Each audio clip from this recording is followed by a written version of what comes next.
Partiu pensar. Partiu pensar. Por instantes de plenitude, potência e luz.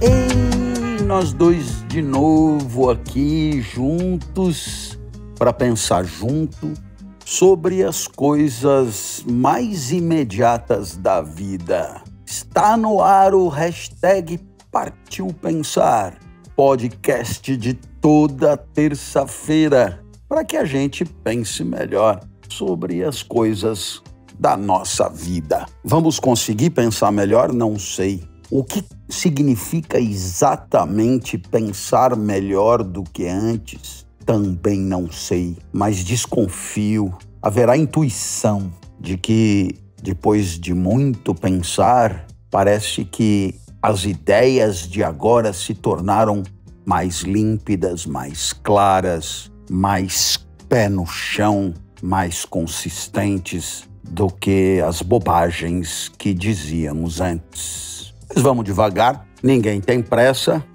Como costumam dizer, temos a vida toda pela frente, não é mesmo?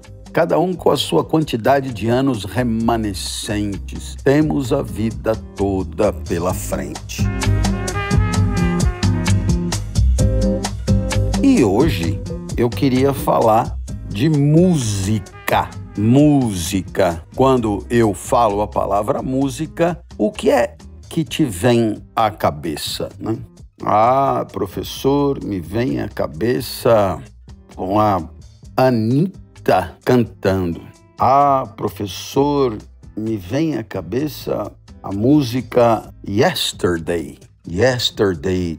E você diz assim, não lembro bem quem cantava, mas é uma música antiga, eu gosto muito. E aí você canta a melodia lá, lá, lá, lá, lá, lá, lá, lá, lá, lá, lá, lá. La la la la la la la la la la la la la in yesterday. E o yesterday você guardou música, né?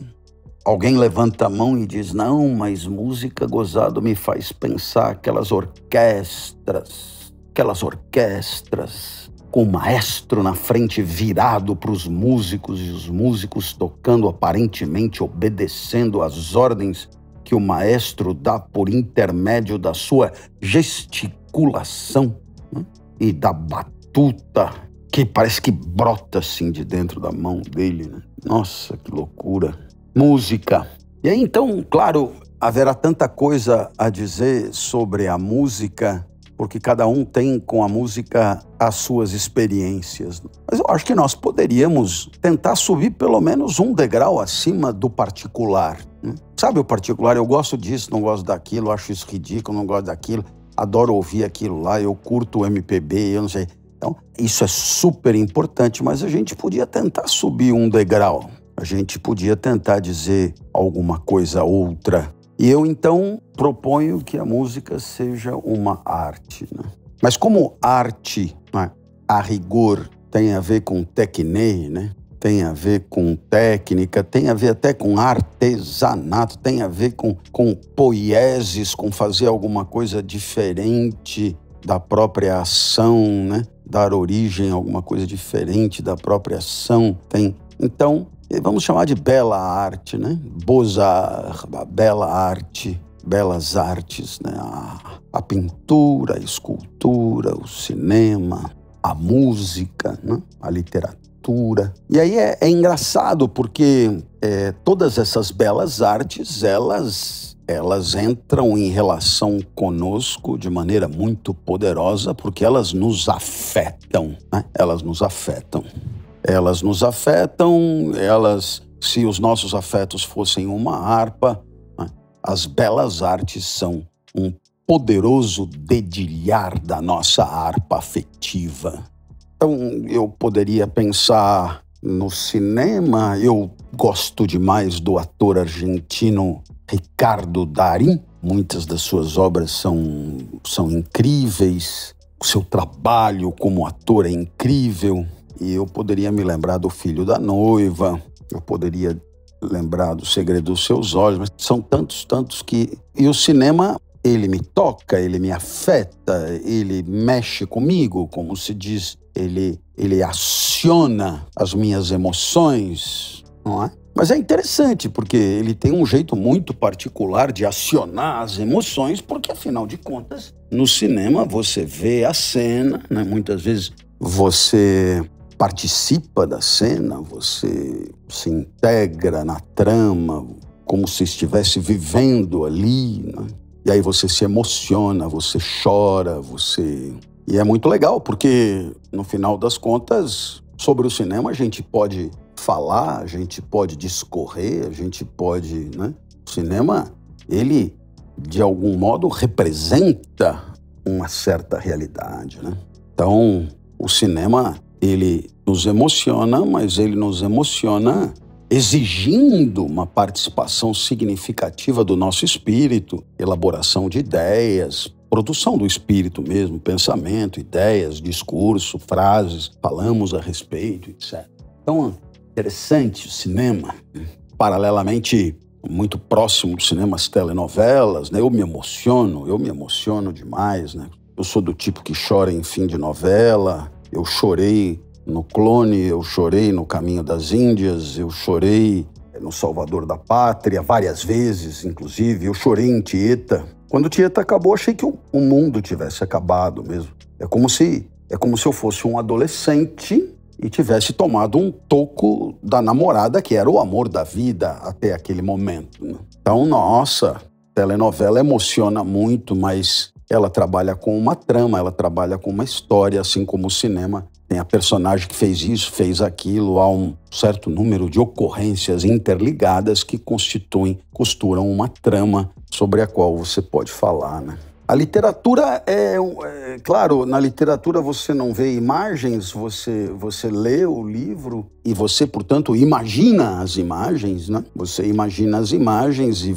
a literatura também tem uma trama, a literatura tem seus níveis de sofisticação, assim como o cinema tem de todos os níveis, mas na literatura, alguém dirá, é possível a construção de espectros psicológicos com mais densidade, com mais acuidade, com mais profundidade. Outros dirão que isso é bobagem. De qualquer maneira, na literatura, mais do que em qualquer outra arte, é possível pensar, falar, elocubrar, criticar, produzir ideias, etc. Bom, meus queridos amigos, o fato é que nós chegamos na música. E é interessante porque, diferentemente do cinema, diferentemente da novela, diferentemente da literatura, diferentemente também da pintura, a música parece não representar nada.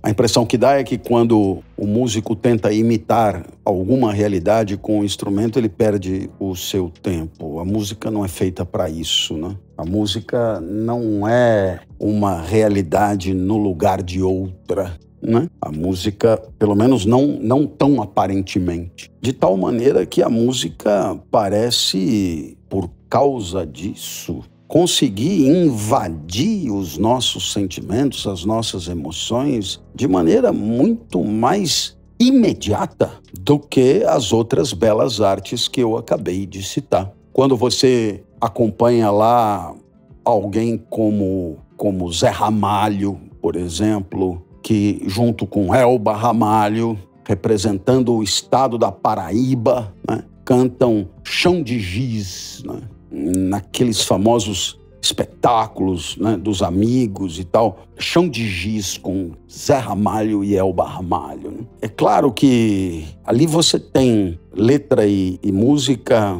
e voz e sons, etc, né? A música é a arte, né, da harmonia entre os sons, né? E que invade o espírito tocando a harpa dos afetos de maneira abusada, de maneira atrevida, de maneira pouco resistida, de maneira a desvirginar mesmo, né? A invadir sem pedir licença, né? Quase que um sexo sem preliminares, né? A música, ela é imediatamente mais... Ela é ela é obviamente mais expeditiva na hora de nos afetar, né? Nos afetar.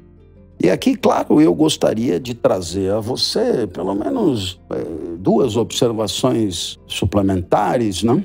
Para você pensar a respeito. E uma delas eu me remeto a um amigo chamado Nelson Nascimento, que é um grande especialista em jazz, grande conhecedor de jazz, né? Fundador do Festival de Jazz da Savassi, Belo Horizontino da Gema, né? E Nelson Nascimento, ele me mandava pendrives e também DVDs, acho que na ordem inversa, né? Com música, né? E eu me lembro que algumas músicas ele dizia: Clóvis, essa você precisa ouvir em contrição, né?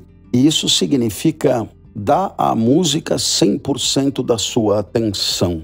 E é aí que você se dá conta de que, infelizmente, a música quase sempre ela é pano de fundo para outras atividades, né? Você tem a música ambiente, a música acompanhante, a música que vai com você fazer corrida, a música que está no restaurante, a música que está tocando no rádio do Uber, né? A música que está tocando no quarto da irmã, a música que está tocando na televisão ligada que ninguém está assistindo. Então, quer dizer, a gente está muito acostumado a uma música que concorre demais com outros estímulos. Uma música, eu diria, pobremente recebida, né? Pobremente percebida. Então, o Em Contrição do Nelson é você consagrar aquela obra, aquela música, aquela organização sonora 100% da tua consciência, né? Deixando-se assim afetar de maneira plena, né? Fazendo da música uma experiência solo, né? Uma experiência grandiosa, uma experiência focada, uma experiência maravilhosa. Supostamente, num concerto, isso pode acontecer, mas supostamente, porque muita gente que está ali, muitas vezes ouvindo música erudita, não gostaria de estar ali por razões sociais, está ali por uma questão de investimento no próprio perfil, na própria identidade, então está ali, mas está pensando em outra coisa, está ali, mas está distraído, né? Está ali, mas está, digamos, poluindo a recepção da música com o próprio espírito que tenta quase que se defender daquilo, né? É de fato você deixar a música fazer o seu trabalho, colocar-se à mercê da música. E você vai ver que a experiência é outra. A experiência é de outra natureza, né? Experiência de outra natureza. Então essa é a primeira, é o negócio da contrição, né? Uma contrição. Então eu tenho um gosto musical muito eclético, muito assim caótico, né? De quem não teve muita formação, de quem é botocudo no assunto, né? Então eu gosto de coisas muito diferentes, mas eu posso garantir que aquilo do que eu gosto, né? Nem é bom porque eu gosto e nem eu gosto porque é bom, mas apenas aquilo me alegra, toca os meus afetos de maneira mais agradável, mais potencializadora, né? Produz uma sensibilidade positiva em mim. Mas para isso acontecer, eu preciso dar uma chance à música, né? Então vai aí essa mensagem para você, dê uma chance à música, né? E não acredite que a simultaneidade de estímulos significa vida enriquecida. Pelo contrário, é vida dividida, é vida fragilizada, é vida empobrecida.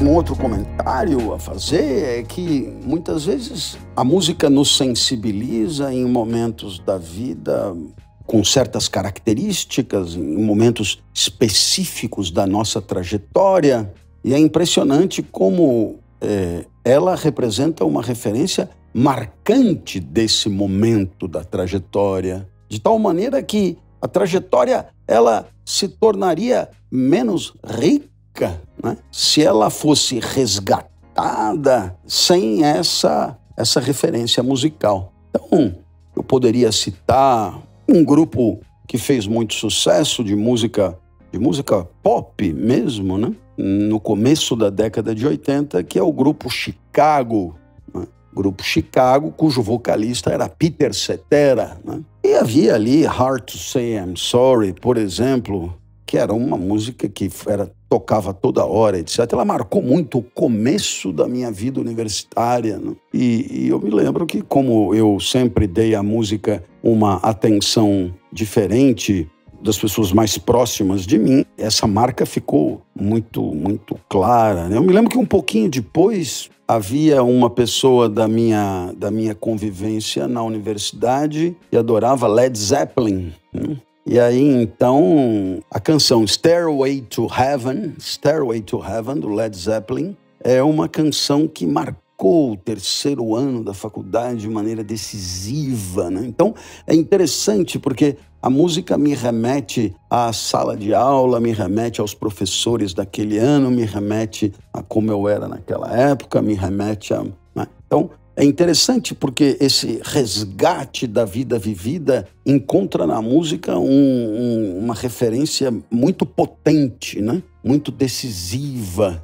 Naturalmente que há aí uma filosofia sofisticadíssima a respeito dessas relações entre memória e sensibilidades, por exemplo. Você pode encontrar na obra de Maurice Merleau-Ponty, por exemplo, que é um filósofo do século XX, importantíssimo, extremamente sofisticado em suas ideias, extremamente profundo, de uma profundidade abissal, né?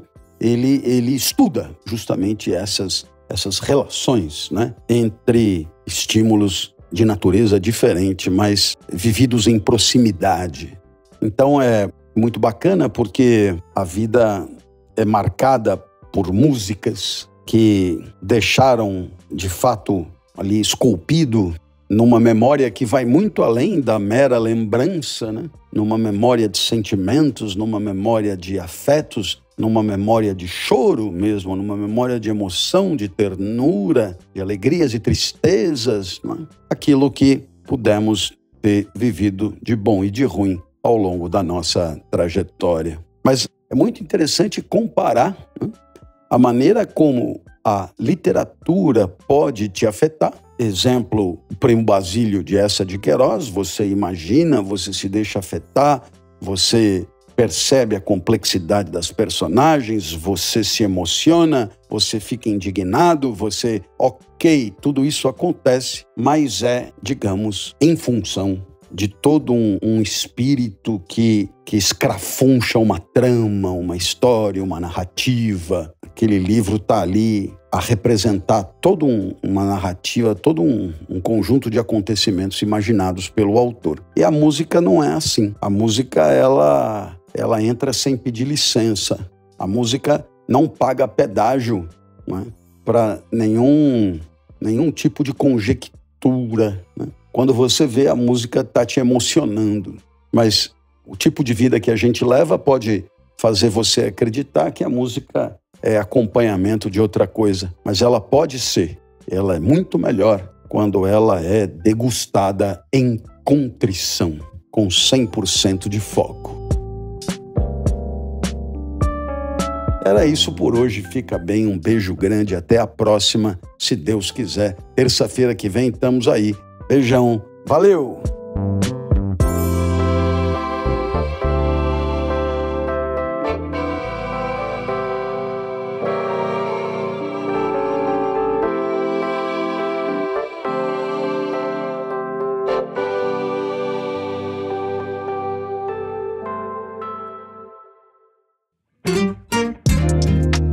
Você ouviu o Partiu Pensar, por Clóvis de Barros Filho, trazido até você pela revista Inspire-se. Gostou do nosso programa? Então use a hashtag Partiu Pensar e continue a refletir sobre este episódio nas redes sociais.